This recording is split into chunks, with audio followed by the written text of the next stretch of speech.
Okay, so Jerry was asking a question regarding how you transpose a Midi file or versus the keyboard transposition when playing live versus I think the arranger, and how you can control them either together or separately, or in this case I think it's to be able to make changes to the Midi file so that you can play it in the key that you know it in. Anyways, obviously I think Joe recommended that you can make the change of the transposition in the Midi file permanently, and then you could resave the Midi file, and then obviously you wouldn't have to mess around with using any transpose features if the Midi file was in the key that you played in. So that's obviously one answer. I thought I'd give you some other ways to achieve what you wanted to do. So let's go ahead and take a look here. If we take let's take a Midi file, and we're going to bring up California Girls here, which is number 1.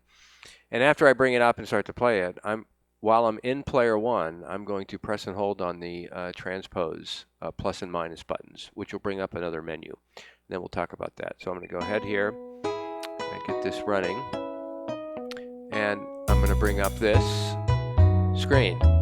And so if you bring it up and you lock it, it'll stay up on the screen as opposed to disappearing after a few seconds. So there are 3, I'm just going to stop this while I talk for a second. So there are 3 parameters here that you can change: global, keyboard, and main. Global affects everything, so it will affect your voices or what you're playing with your right hand, right? So it's your primary MIDI channels coming in. It will also affect the arranger or the chord track transposition. So if you play a C major chord and you've transposed it here up by 1, it'll come out and it'll play as a C sharp, and I'll demonstrate this in a second. And then the main affects the keyboard and the arranger, but doesn't affect the MIDI. So that's a way that you can leave the MIDI alone and make changes only to the arranger and to the keyboard independently. Now there's 2 caveats to this. The first one is that when you change the global setting, the keyboard also changes. So you'll see here as I move this up and I try to transform the MIDI file, well, the MIDI file goes up and the keyboard goes up.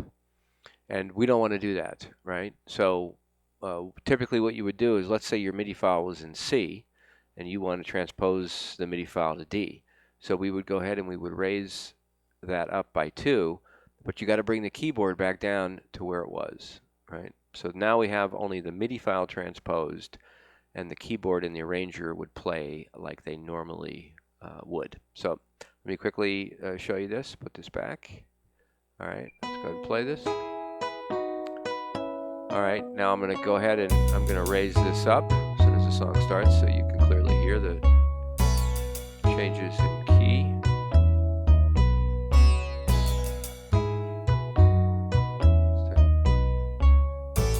Well, I'll do it anyways because it's taking a little long to start. So you'll see the MIDI file is being transposed.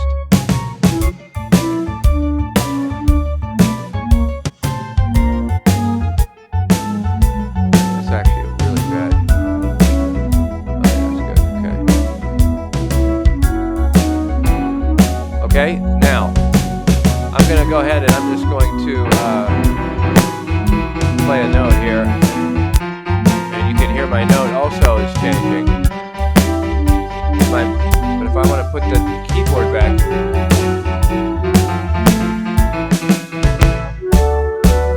okay, so that shows you that the keyboard also changes. Now, main, if I just change main, I'll be changing the keyboard and the chords, right? And I can actually show you that here in a second. Let me just change my MIDI channel on my keyboard.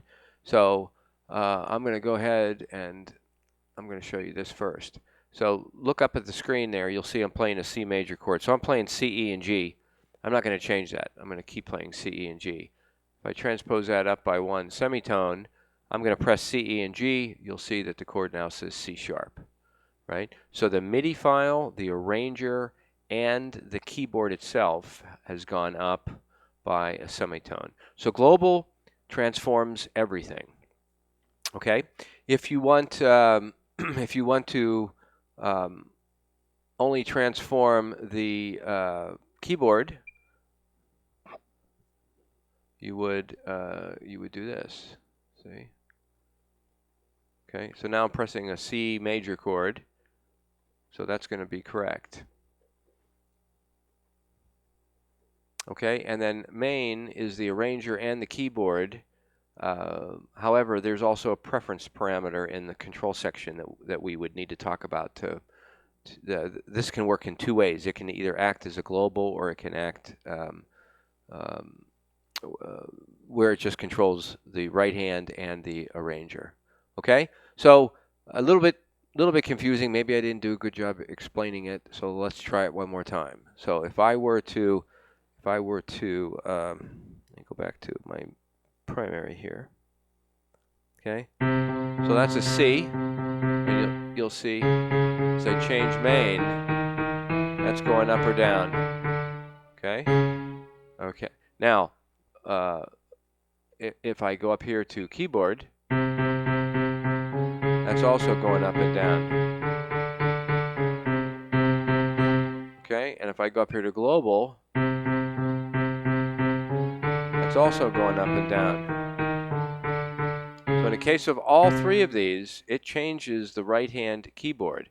But global is also going to change the MIDI file. So if you want to change only the MIDI file, you have to transpose the MIDI file, and then you have to counter it with a change in the opposite direction for the keyboard.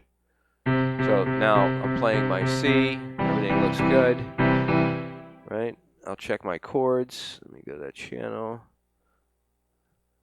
Right, I'm playing a C, and everything looks good. And so there's an example of assuming the California Girls was in the key of C, that I just transposed it to the key of D and left everything else normal. So I hope that in my sort of confusing way explains how you can change the transposition of the MIDI file, the keyboard, or the arranger independently of each other.